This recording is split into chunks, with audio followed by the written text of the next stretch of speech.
Bismillahirrahmanirrahim. Assalamualaikum warahmatullahi wabarakatuh. Gimana kabarnya kalian semua? Tetap semangat untuk belajar meskipun dari rumah. Sebelum kita belajar, marilah kita sama-sama membaca basmalah Bismillahirrahmanirrahim. Nah, kali ini kita akan lanjutkan pelajaran prakarya kelas 8 di bab 1 di kerajinan bahan lunak. Nah, kita lanjutkan kemarin kerajinan bahan lunak dari alam. Nah, kemarin kan masih ada beberapa yang belum terselesaikan. Hari ini kita selesaikan di materi bab 1. Nah, kerajinan bahan lunak alam selanjutnya yaitu ada kerajinan getah nyatu. Nah, pohon nyatu merupakan tanaman khas Kalimantan Tengah. Pohon nyatu merupakan pohon memiliki kemampuan berkembang biak dalam hitungan singkat, hanya kurun waktu selama 6 bulan. Ketinggian pohon yaitu sudah mencapai 8 meter. Nah, untuk dibuat menjadi kerajinan getah pohon nyatu ini harus melalui beberapa tahap yang cukup rumit. Yang pertama, batang dipisahkan dari getahnya. Yang kedua, direbus selama 3 kali. Nah, perebusan pertama itu menggunakan minyak tanah, fungsinya untuk memisahkan getah dengan memberi warna pada getah nyatu. Nah, perebusan kedua, dia memisahkan getahnya itu dengan minyak tanah. Nah, setelah getah pohonnya itu terkumpul, dilakukan perebusan terakhir untuk menambah warna pada getah. Nah, ini ada kerajinan getahnya itu ada beberapa bahan yang disiapkan, yaitu pertama air panas, air dingin, pewarna alami atau sintetis atau buatan. Alatnya yaitu ada botol sebagai penggiling, papan, gunting, kuas, dan sendok. Nah, proses kerajinan getahnya itu ya tadi yang pertama ya direbus, terus setelah direbus selama 3 kali, terus dikasih warna alami ataupun buatan. Nah, ini ada beberapa kerajinan yang terbuat dari getah nyatu. Sangat menarik ya, ternyata dari getah itu menghasilkan sebuah kerajinan yang menarik dan pastinya bisa dapat dijual, bisa meningkatkan perekonomian masyarakat. Yang selanjutnya adalah floor clay, yaitu berasal dari adonan tepung yang lumat sehingga kalis dan mudah dibentuk. Nah, kerajinan dari floor clay ini tidak tahan air karena jika terkena air dia akan mudah rusak. Ini beberapa bahan pembuatan floor clay yaitu ada tepung terigu, tepung sagu, tepung tapioka, lem putih, pewarna makanan. Nah, ada alat pembuatannya ada baskom, mangkok, sendok, spatula, gelas, terus plastik, triplek, lap itu. Nah, floor clay dalam proses pembuatannya sama mudahnya dengan kerajinan tanah liat, namun karena warnanya sudah terlihat menawan, pembuatan karya harus memadukan warna-warna dengan bentuk yang akan dibuat sehingga muncul keharmonisan antara beberapa warna yang telah disediakan. Nah, ini ada beberapa kerajinan floor clay. Selanjutnya yaitu ada kerajinan bahan lunak buatan. Nah, kerajinan dari lilin yang pertama. Nah, pembuatan kerajinan sangat sederhana dan mudah, dapat dilakukan oleh semua orang. Keselamatan kerja perlu kamu perhatikan karena lilin merupakan benda yang dapat dibentuk dalam keadaan panas ya.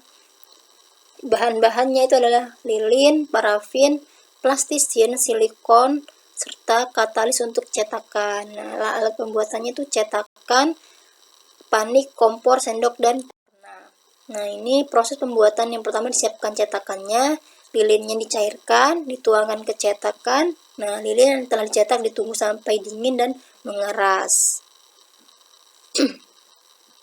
Nah, ini beberapa contoh dari kerajinan yang terbuat dari bahan lilin. Tuh ada bunga dan hiasan-hiasan yang bisa dipamerkan atau diletakkan di rumah. Nah, selanjutnya adalah fiberglass. Nah, fiberglass pada dasarnya kerajinan fiberglass itu membutuhkan beberapa campuran dalam proses pembuatannya. Campuran fiberglass terdiri dari atas cairan resin atau minyak resin, bahan dasarnya minyak bumi dan residu. Katalis, mat atau serat fiber. Nah, dan silikon untuk membuat cetakan, serta tok untuk memekatkan warna. Nah, proses pembuatannya perlu perbandingan agar memperoleh hasil yang baik. Nah, ini ada beberapa bahan kerajinan dari fiberglass. Yang pertama ada resin, katalis, mat, fiber, cat, silikon. Terus alatnya, sendok, wadah, mangkuk, cetakan silikon, dan gunting. Nah, proses pembuatannya hampir sama dengan kerajinan lilin. Cetakan untuk kerajinan fiberglass juga terbuat dari silikon. Makanya di sini bening ya, contohnya itu bening karena ada silikonnya. Silikon kan itu dia bisa nerawang atau bening kayak gitu. Nah, ini beberapa kerajinan yang terbuat dari silikon. Kayak sekilas mungkin mirip dengan kaca, padahal itu terbuat dari fiberglass. Nah, kayak gitu. Nah, selanjutnya ada kerajinan gips, atau kalau kalian tahu itu gypsum, yang biasanya kalian untuk di rumah biasanya kan untuk dek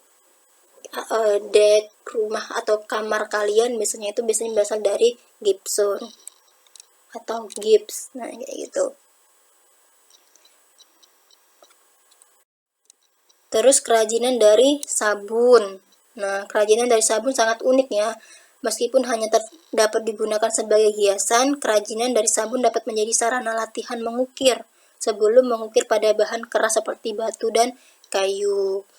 Nah, pasti yang kalau bahan-bahannya pasti yang bahan utamanya itu sabun ya kan. Nah, kalian bisa alat-alatnya itu bisa pengukir yang kecil kayak gitu ya kan, dan dibentuk sesuai dengan keinginan kalian. Nah, ini ada beberapa contohnya terbuat dari sabun nih yang diukir. Terus selanjutnya ada kerajinan dari polimer clay. Nah, yang terakhir ini kerajinan dari polimer clay tidak seperti tanah liat, bahkan ini tidak perlu dibakar untuk menjadi keras, cukup didiamkan saja, nanti lama-kelamaan akan mengeras. Nah, ini terbuat dari polimer clay. Nah, pasti kalian bertanya-tanya kan, perbedaan floor clay dan polymer clay itu apa sih? Kan bentuknya hampir-hampir sama. Nah, di sini, clay itu atau polymer clay terbuat dari bahan parafin, bersifat lunak dan mudah dibentuk dan tidak akan mengeras. Kalau floor clay itu jenis clay terbuat dari adonan tepung lem aroma, bisa berupa tepung tapioka, tepung terigu, tepung roti, atau jenis tepung lainnya. Nah, ini biasanya tetap lembek kalau misalnya nggak dikeringkan. Kalau yang floor clay.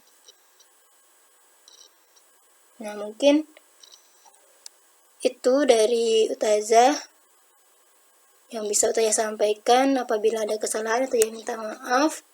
Kita baca hamdalah sama-sama. Alhamdulillahirrahmanirrahim. Bila ada pertanyaan, bisa chat Ustazah di grup ataupun chat pribadi. Assalamualaikum warahmatullahi wabarakatuh.